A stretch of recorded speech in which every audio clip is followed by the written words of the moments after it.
Okay, so I know we both have dogs. You dog owners at home, has this ever happened to you? You give your dog a command and they just kind of stare at you or completely ignore you. Yeah, or Kobe, I'm thinking he's saying, like, you sit down. I'm not going to sit. You sit. Right. But many people chalk this up to stubbornness, but they may need just a lesson in listening. So Lisa Desatnik, a certified dog trainer, owner of So Much PETential, is joining us here in the studio with some tips for our furry friends, and what an obedient little guy this is. Dawson, right? Dawson, absolutely. Yeah, we do lots of mat work. So how, you had him a little bit in the studio here, turning around and all kinds of stuff. How do you get them to do this? What's the main tip for people? So lots of practice, consistency, really paying attention to what your dog is communicating also.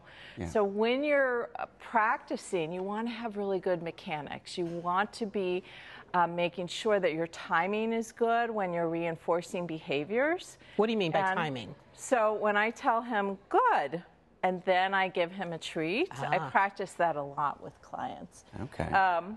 So that he understands that when I say good or yes or I click, that means he just did what I want him to do, and now the reinforcer is on the other end of that. You want to make sure also that you've got some high-value reinforcers. There's a difference between constantly having food in your hand and luring and drop, and using it as a reinforcer. A reinforcer is a consequence. It comes after a behavior and it increases the likelihood of that behavior. Okay. So using positive reinforcement is really important, but it's also important to be able to understand your dog. I was just with people the other day. We were having an issue with leash work, and a lot of it, dog was feeling lots of pressure. I could just see it in the body language.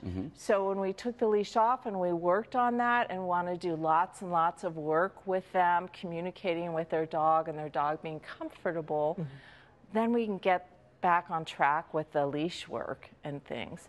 So it's all these things are just really important. There's a lot that goes into it.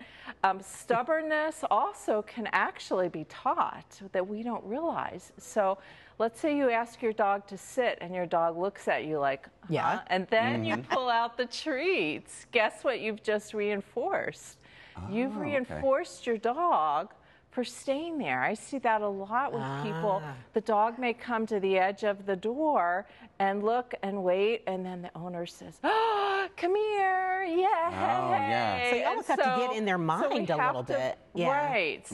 So you want to build value for the consequence of the behavior. That's really important. Clearly, this is the result of, like you're saying, all that repetition, all that practice. Because, I mean, Dawson is literally, oh, hi, you heard your name. Literally, like, clinging like, on your every word, just waiting for what's going to happen next. But that takes time. It does. It absolutely takes time, and you need to work up to the level of difficulty.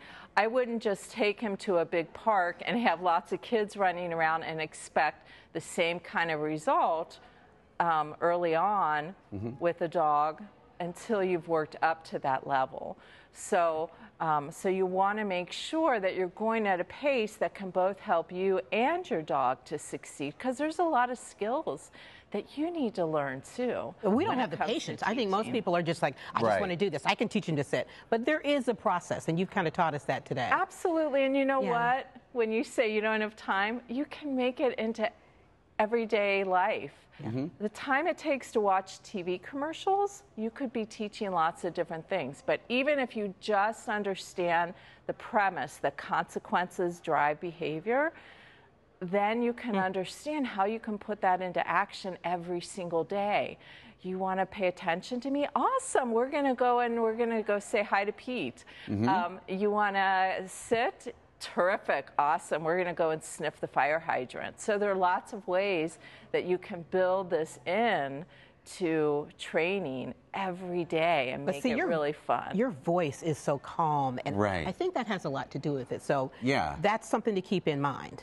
Yeah. Now, I can rev it up if I need to, depending on who I'm working with and what we're doing. But that signals something else to the dog, too, right? If your voice revs up? Yeah, absolutely. So I'm always always watching the dog when I'm training and making adjustments as we go, depending on what the dog is telling me.